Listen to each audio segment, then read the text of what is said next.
When you're afraid of failure and you don't take action, you kind of feel like a failure, don't you? Because your dream haunts you a little bit. So the thing that you're most afraid of, you've already got.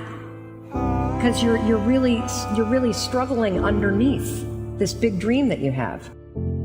You know, life is a roller coaster ride for everybody. It has its ups and its downs. But it's a fact of the matter that everybody, no matter if you're a big artist, a successful artist, or a successful businessman, everybody works hard to get somewhere.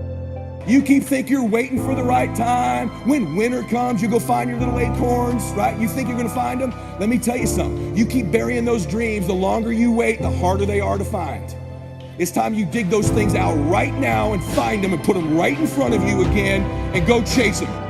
First and foremost, you need to cut out the bull crap. I mean, way too many people are watching Lost, you know? I mean, if you're not happy and you want to make something of yourself or you want something big to happen and you're out there, you know, focusing on, you know, playing too many video games, the Nintendo Wii, this, that, and the other thing, you've got to absolutely address that. And I think that that is a very, very big deal. I just think people are saying, oh, I wish. You know, you've got to do. And there's really no alternative to doing. And, you know, that's what I think people need to recognize. I think that they have to absolutely positively recognize that the only way to succeed is to execute. And the only way to execute is by doing it after hours, because you've got responsibilities, right? You've got to pay the mortgage. You've got to pay your college tuition. These are all real things. And unless you come home and work till 2 o'clock in the morning, nothing's going to happen. When you see me and I'm surfing or I'm hanging out with my family or I'm training jiu-jitsu or I'm traveling and having a good time and enjoying my life, you're seeing the freedom part. And what you have to remember, and what everyone here should remember, everyone here wants to enjoy their life to the maximum. But if you want that kind of freedom, it all starts with the discipline. We all make excuses because we don't want to give ourselves the time. And that's what it comes down to.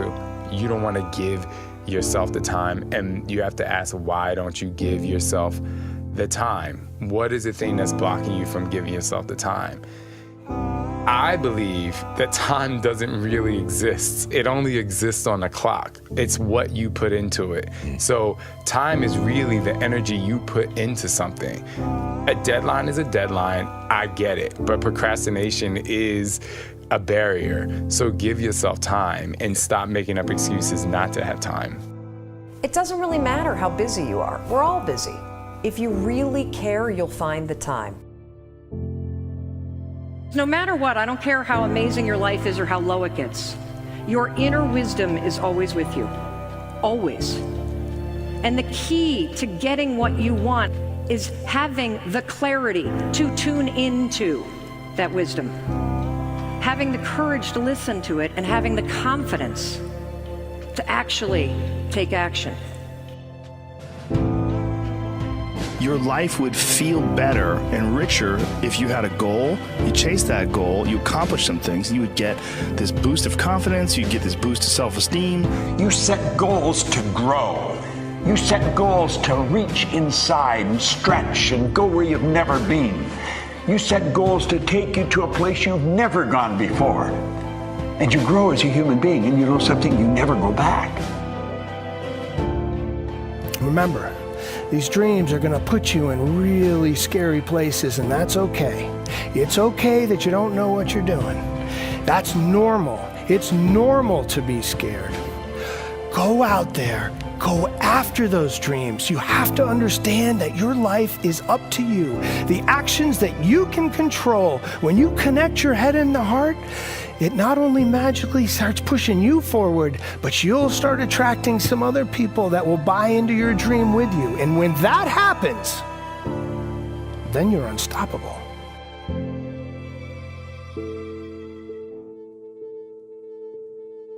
I have a question for you. What's your next chapter? I'm dead serious. What is the next chapter of your life?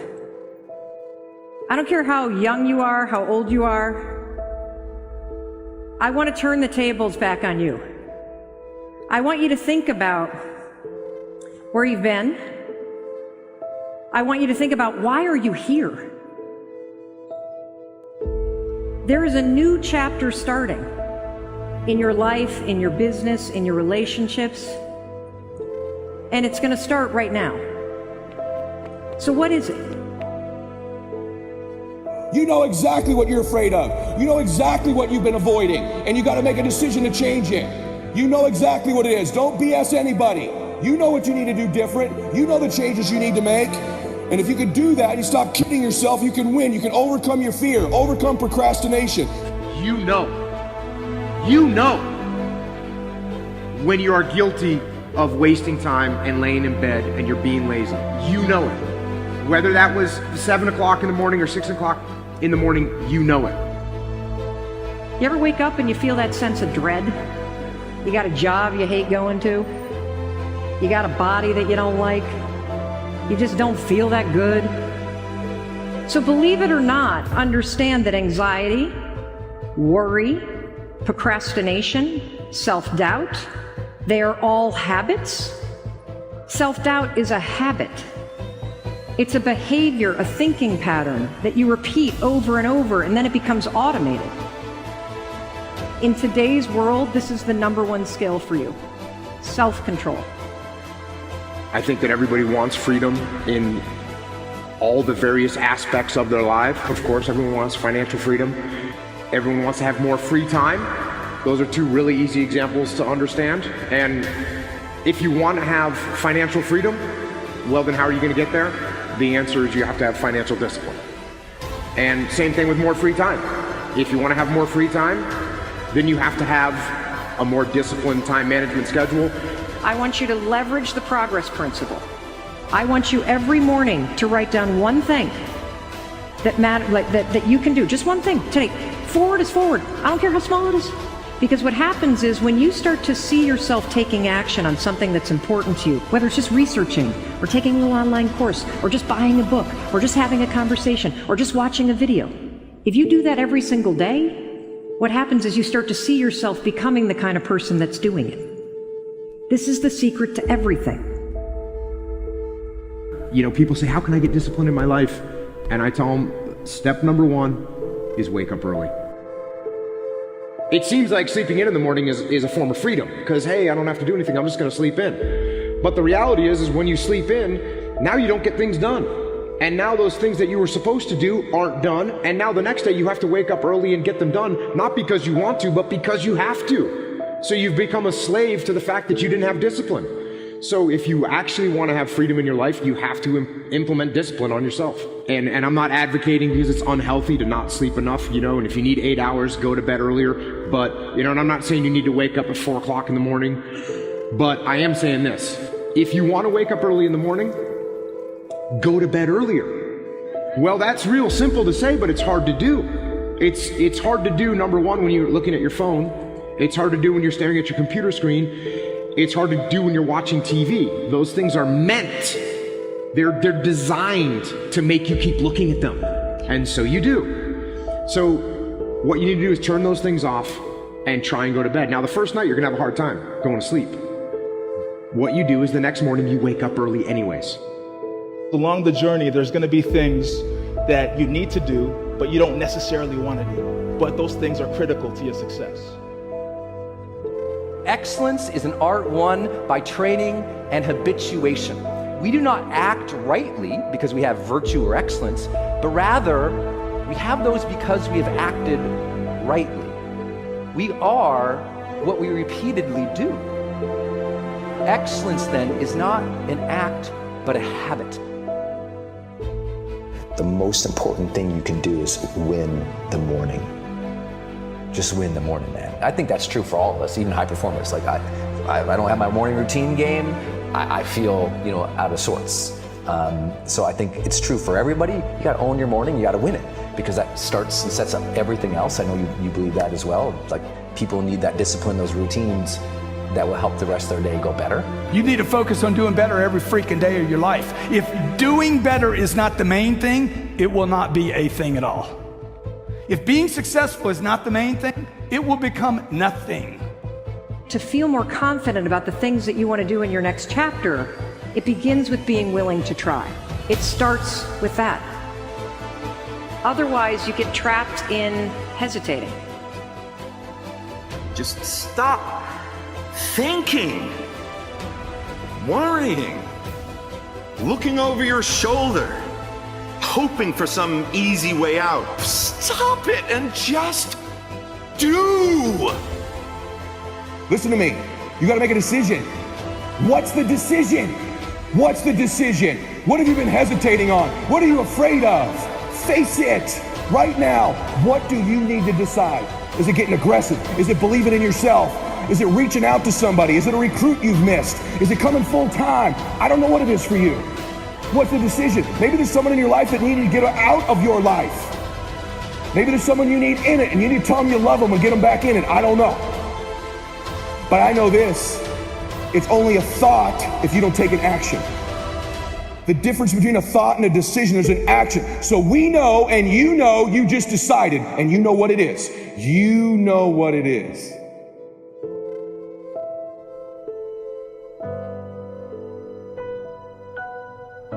Take a minute.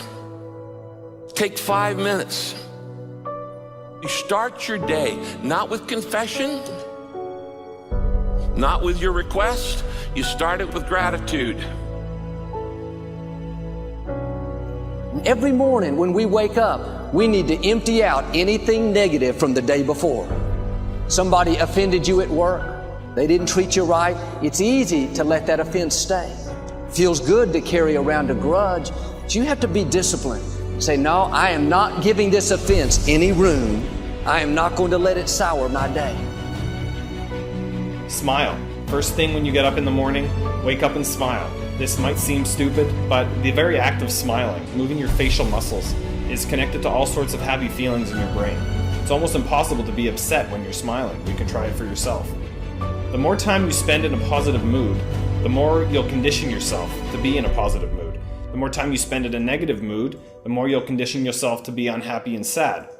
You're always going in one direction or the other, consciously or unconsciously. So why not get in the habit of conditioning positivity and happiness? Envision a great life. Plan your life. Think about where you want to go and not just where dinner's going to be tonight. And then go fight like crazy and live the life you designed. Setting the intention when you get up in the morning and feel grateful for what you already have in your life. Decide who you want to become and become that person. Doesn't matter where you start, doesn't matter who you were born to, doesn't matter what your DNA is. You can become anyone you want to become. So I have no doubt that you can become special. I have no doubt that you can do amazing things that other people simply believe are not possible. But it's a choice, and it's based on your actions and what you do and your willingness to suffer and grow and fail and learn from it and get back up and claw your way to the top. But it's in your control. So the current state of your life is all your fault, whether that's good or bad, but you can become anything you want. Just have to set your mind to it. You must really go for your own and realize how short life is. You got what you got, so you got to make the most of it. You really can't spend a whole lot of time worrying. You really have to go for your own. What we do is we kind of check out because it feels overwhelming. Or we check out because we're afraid. Or we check out because we start listening to self-doubt. And then we make these teeny tiny decisions all day long. We don't even realize it. Decision to not get up on time, a decision to not eat the right thing, a decision to snap at your kids, a decision to not speak in a meeting, a decision to not look for a job, a decision to not deal with your finances, whatever it is. All day long, these tiny decisions that take you so far off track. Don't go through life looking in the rearview mirror, down on yourself, living in regrets. You can't do anything about the past, but you can do something about right now.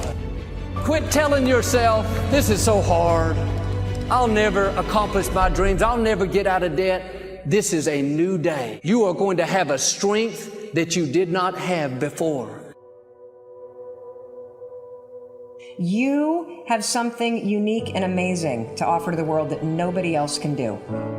You are not only unique, I think you're a bloody miracle, the fact that you were born who you were born. And there's a reason why you're here, and it's time you start to figure it out. People that are successful do what the failures won't. So if you want to be successful, if you want to be happy and fulfilled, you got to do what everyone else is not willing to do. You've got to have a higher standard than everybody else. Learn to plan every day. Did you know if you'll take 1% of your day to plan the other 99%, it will make the other 99% go a lot better? Did you know 1% only is 14 minutes a day? 14 minutes a day to make the other 99% to go better. What do you want to visualize? What do you want to do with yourself, with your day, with your week, with your month, with your life? I find that this combination of being grateful and visualizing the world that I want to live in is a very, very powerful thing. Get there. Get after it. Attack the day. Make things happen. You hold the keys to the future.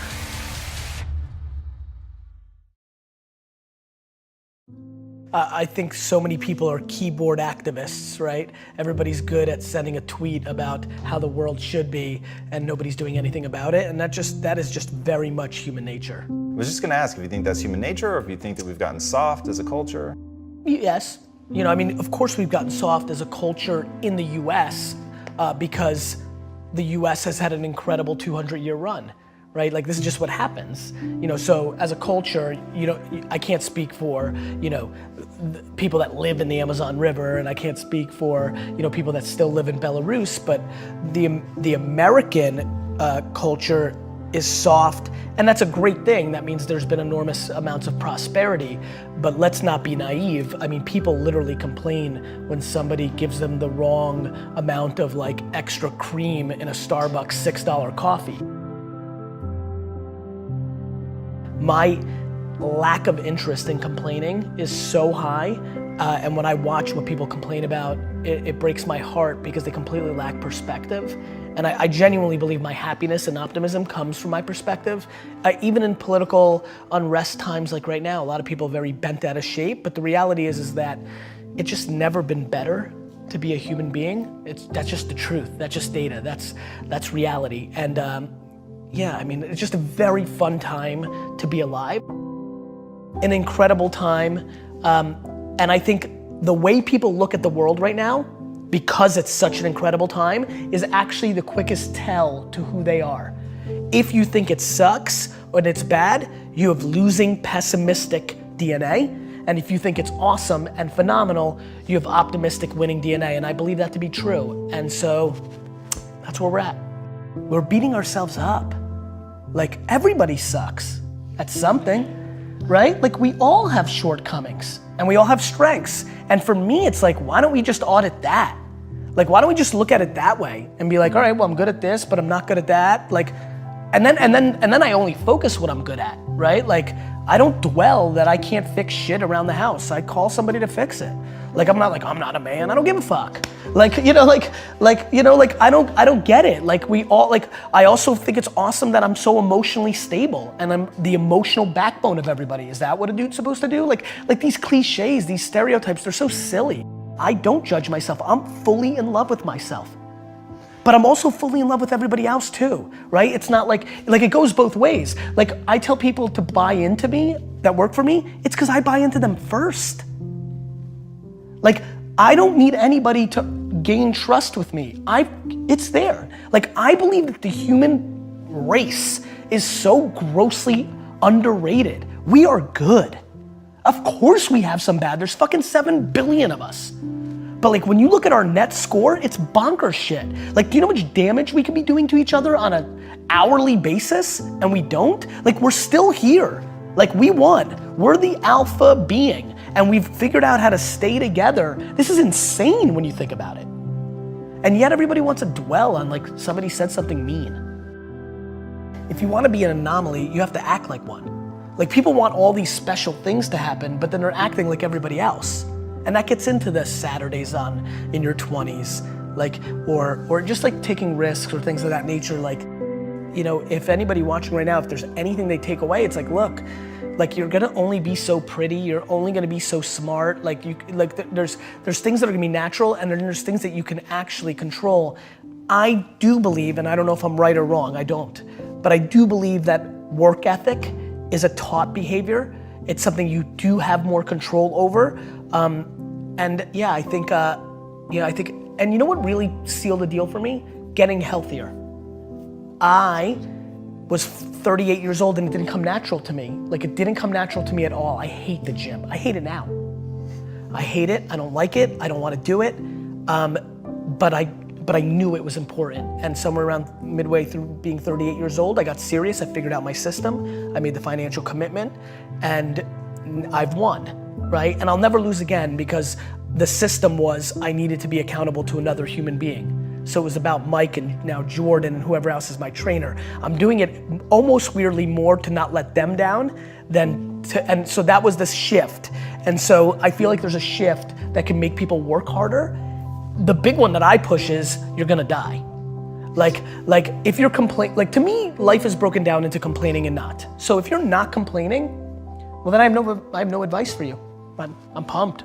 Like you did it. Like I have friends who make $42,000 a year, work 9 to 4, kind of, with an hour and a half lunch and 45 minutes of YouTube and 10 minutes of bullshitting and an hour of complete wasted time in a meeting. So they're kind of working like 6, hours a week, right?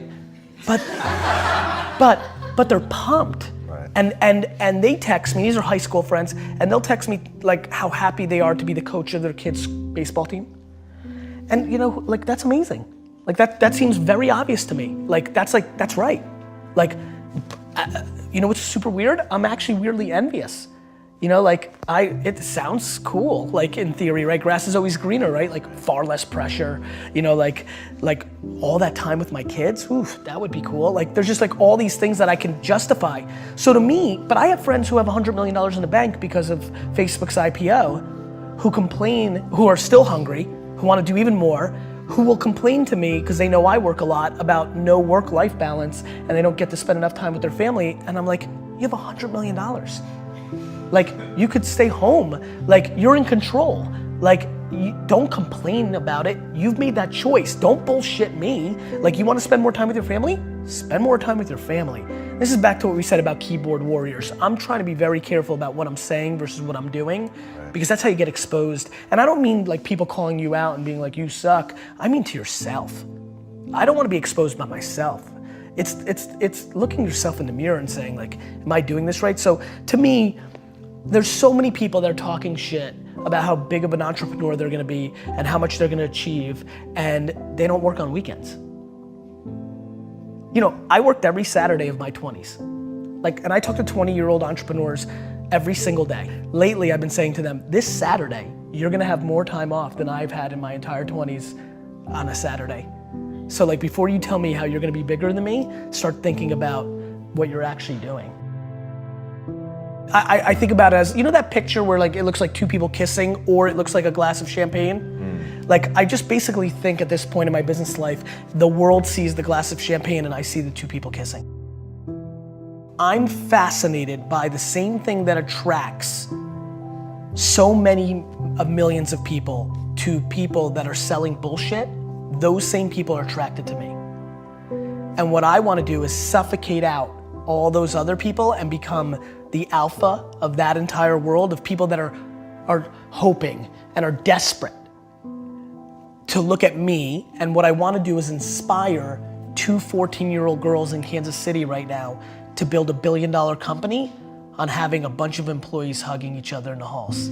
I think that Steve Jobs came along, became an icon, but the sad part of that narrative was he did not treat his employees well.